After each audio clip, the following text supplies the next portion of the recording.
ओम capital के राजेश अग्रवाल। राजेश जी, बहुत शुक्रिया आपको समय देने के लिए। स्वागत है आपका 89 स्वदेश पर।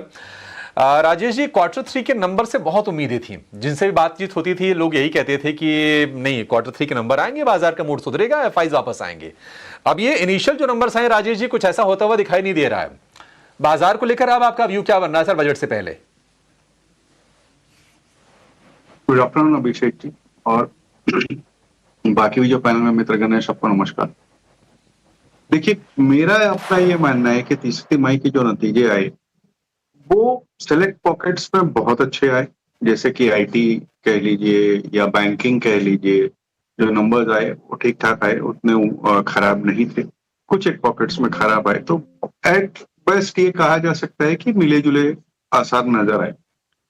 जो बिकवाली चल रही है वो बेसिकली जो जियोपॉलिटिकल टेंशन कह लीजिए या इंडिया यूएस टैरिफ का जो दिक्कतें हैं, उसमें जो डील नहीं हो पा रही है, डिले हो रहा है, उसको लेकर के चल रहे हैं, और इस वजह से एफआई की लगातार बिकवाली बनी हुई है।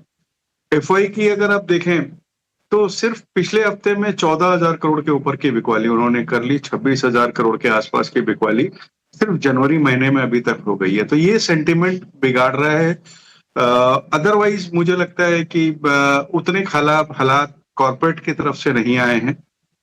कुछ नजरें इस वक्त बाजार की जो है वो यूएस के जो जीडीपी डेटा आएंगे या ट्रम्प साहब की जो डावोस में स्पीच है उस पे आएंगे, उस पर डिपेंड करता है। शॉर्ट टर्म में ये वॉलेटिलिटी बिल्कुल बनी हुई है।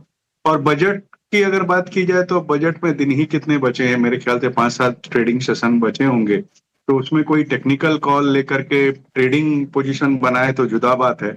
इन्वेस्टमेंट के लिए मैं समझता हूँ कि थोड़ा सा मध्यम से लंबी अवधि का नजरिया रखना चाहिए। ठीक है, इन्वेस्टमेंट के लिए मध्यम से लंबी अवधि का नजरिया रखनी चाहिए, और बाजार में थोड़ा वोलेटिलिटी, थोड़ी अनिश्चितता ये बनी रहेगी। अच्छा देखिए, कुछ कंसर्न्स ज्यों के त्यों हैं कि भारत अमेरिका के बीच में ट्रेड डील कब होगी। अब बाजार इसको लेकर बहुत परेशान हुआ और लगभग 10 महीने के आसपास का समय बीत गया है। अब देखते हैं कि ट्रंप तो उधर अभी ग्रीनलैंड में उलझे हैं, वहां से ध्यान हटे तो फिर भारत के और अमेरिका के ट्रेड डील पर उनकी नजर जाए। हालांकि वर्चुअली दोनों देशों के ट्रेड जो रिप्रेजेंटेटिव्स हैं उनके बीच में बातचीत चल रही है। देखते हैं क्या कुछ अपडेट आगे आता है। लेकिन राजेश जी, एक शेयर आज हमने देखा कि बाइंग आई है, इंटरग्लोब एविएशन 4% ऊपर, 4,900 रुपए के ऊपर भाव निकल गया, और इन पर डीजीसी ने पेनाल्टी लगाई है। हालांकि इतनी बड़ी पेनाल्टी कभी लगी नहीं फ्लाइट डिसरप्शन को लेकर, लेकिन डिसरप्शन भी इतनी बड़ी कभी हुई नहीं थी, ये भी सच बात है। 22 करोड़ रुपए की पेनाल्टी लगी। जेफरीज का ये कहना है कि क्वांटम ये पेनाल्टी का बहुत ही छोटा है, और इन FY25 के टोटल प्रॉफिट का ये 0.3% ये बैठता है, मतलब आधा % भी नहीं है, तो बहुत कम है। बाजार इसको लेकर थोड़ा खुश है। आपको लगता है कि इंटरग्लोब एविएशन में बाइंग करनी चाहिए, या फिर इसके भी नतीजे एक बार देख लें, उसके बाद जो करना आगे करेंगे? अभिषेक जी, ऐसा है कि दो चीजें हैं आपके सवाल में। एक पेनल्टी की बात है। मेरा खुद का मानना है कि ये 22 करोड़ की पेनल्टी बहुत ही कम लगाई गई। जिस तरीके के 5 दिन 6 दिन के जो हालात बनाए गए पूरे देश में, न केवल लॉस ऑफ बिजनेस इंटरग्लोब को हुआ, बल्कि loss of reputation as a देश। पूरी दुनिया भर में जो भी ट्रैवल एंड टूरिज्म वाले हैं वहां पर हमारे लॉस ऑफ फेस हुआ है, तो ये पेनल्टी बहुत कम हुई है। और हमारा ये अंदाज था कि यहाँ से बहुत बड़ी पेनल्टी हो सकती थी। खैर वो जुदा बात है, जो भी रेगुलेटर्स को ठीक लगा वो उन्होंने किया है। और उस लिहाज से अगर देखा जाए तो शेयर प्राइस शेयर धारकों के लिए एक अच्छी खबर है। जहां तक नए निवेश की बात है, मैं समझता हूँ थोड़ा रुकना चाहिए। आज की जो बढ़त है वो सिर्फ पेनल्टी कम लगी है, उसके लिए एक बाउंस बैक देखा जा सकता है। अदरवाइज अगर आप देखें तो जो 5 दिन जो बंद हुए या फिर जो नए रेगुलेशंस उनके स्टाफ को लेकर के होंगे, इन सब चीजों का जो खामियाजा है वो इस तिमाही के नतीजे में पड़ता हुआ नजर आएगा, और वहां पर एक नीजक रिएक्शन नीचे की तरफ आ सकता है। तो वहां पर अगर करीब 4500 के आसपास आता है तो खरीदारी की सलाह रहेगी। लेकिन वैसे मैं कहूंगा कि एक बार नतीजों का इंतजार करना चाहिए, कम से कम इन्वेस्टमेंट वालों के लिए। बिल्कुल सही बात है सर, नतीजों का वेट कर लेना चाहिए। 4500 संभव है, कोई दिक्कत की बात नहीं है। मतलब ऐसा नहीं कि कोई बहुत ज्यादा डाउनसाइड राजेश जी बता रहे हैं, क्योंकि ये नंबर देखिए ना, कमजोर तो आएंगे ही आएंगे, और वो एक बार कमजोर आएंगे तो झटका भी लगेगा। बहुत सारे लोग उस अपॉर्चुनिटी को ग्रैब करने के लिए तैयार बैठे हैं। अब देखती हूँ कब आता है, क्योंकि 5900 रुपए से शेयर गिरते गिरते 4600 तक गिरा। वहां से रिकवरी में ये पहुंचा था लगभग 5150 तक, और वहां से फिर से रिट्रेस जब शेयर कर रहा था तो एक अच्छी खबर आ गई, और उसके बाद ये हम बाइंग देख रहे हैं। इसको लेकर बहुत ज्यादा उत्साहित होने की जरूरत है नहीं। बेहतरीन रैली रही है हिंदुस्तान जिंक की, और कहानी एक अलग ही लेवल की रही है। हिंदुस्तान जिंक और हिंदुस्तान कॉपर, अगर हम दोनों की बात करें तो राय राजेश जी आपकी, हिंदुस्तान जिंक चला बहुत है, और सिल्वर की कहानी तो रुकने का नाम नहीं ले रही है, बाकी भी मेटल चमक ही रहे। आपकी राय क्या होगी हिंदुस्तान जिंक को लेकर सर? देखिए, आपने सही कहा कि हिंदुस्तान जिंक ने बहुत जबरदस्त रैली दिखाई पिछले 2-3 क्वार्टर से। अगर आप देखो तो शेयरधारकों को अच्छी तरीके से रिवार्ड किया है, और सिल्वर का एक बहुत बड़ा योगदान रहा। इस बार के तो जो नतीजे अभी आप बता रहे हो उसके ब्रेकअप देखना पड़ेगा, लेकिन मुझे याद आता है कि पिछली तिमाही में अगर आप देखें तो 40% के आसपास की जो प्रॉफिटेबिलिटी थी वो सिल्वर से आई थी। और सिल्वर की लगातार डिमांड बढ़ती जा रही है। 3 लाख के ऊपर की चांदी इनके लिए बहुत पॉजिटिव बात कही जा सकती है। लेकिन कहीं ना कहीं जो वैल्यूएशन है वो थोड़ा सा कंफर्ट नहीं दे रहे हैं।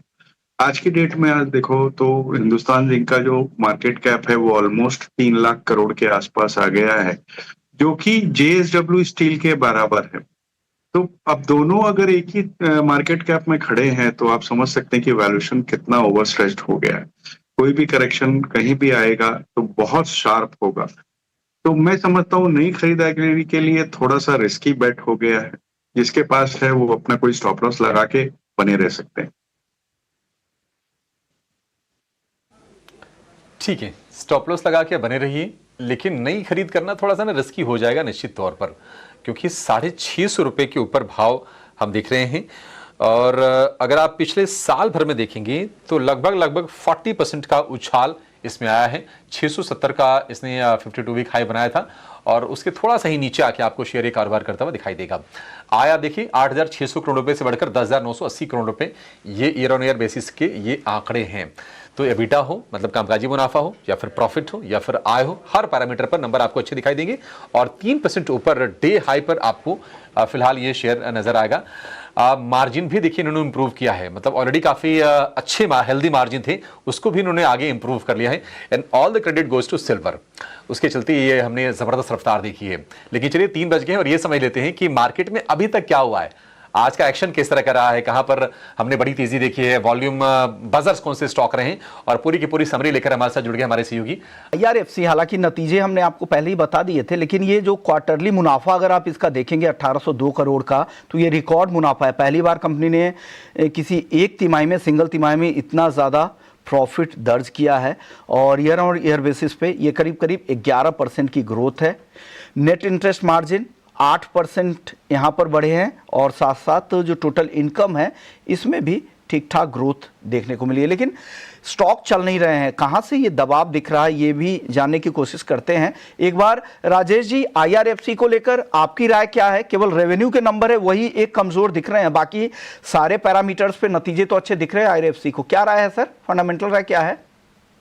देखिए, फंडामेंटली अगर देखेंगे तो सिर्फ RAFC नहीं बल्कि जितने भी रेलवे के स्टॉक है सारे ही अंडर परफॉर्म कर रहे हैं। कुछ एक स्टॉक तो 52 वीक लो तक, जैसे IRCTC जैसी कंपनियां 1-2 दिन पहले 52 वीक लो तक लगा के आई हैं।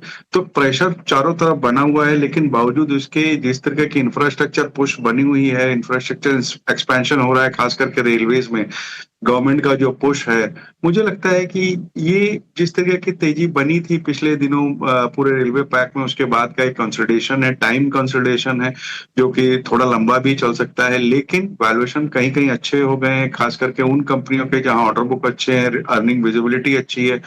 फॉर एग्जांपल आप IRCTC पे ध्यान दे सकते हो, RVNL में जहां ऑर्डर बुक बहुत अच्छी है। RCTC के मोनोपोली बिजनेस है, 3 बिजनेस मोनोपोली है 4 में से। RVNL में ऑर्डर बुक बहुत अच्छी है, RAFC के नंबर्स अच्छे आ रहे हैं। मुझे लगता है कि कुछ चुनिंदा खरीदारी मध्यम से लंबी अवधि वाले निवेशक इसमें कर सकते हैं। तो लंबी अवधि के इन्वेस्टर्स जो हैं यहाँ पर कुछ रेलवे काउंटर्स को ज़रूर देख सकते हैं, और जी हाँ, बजट को लेकर ये सभी थीम्स जो हैं वो फोकस में ज़रूर रहेंगी। बट नतीजों के लिहाज से आज CEAT पर भी फोकस रहेगा, क्योंकि मार्केट के बाद आएंगे इसके नतीजे। और श्रीकांत जी, एक बार आपसे CEAT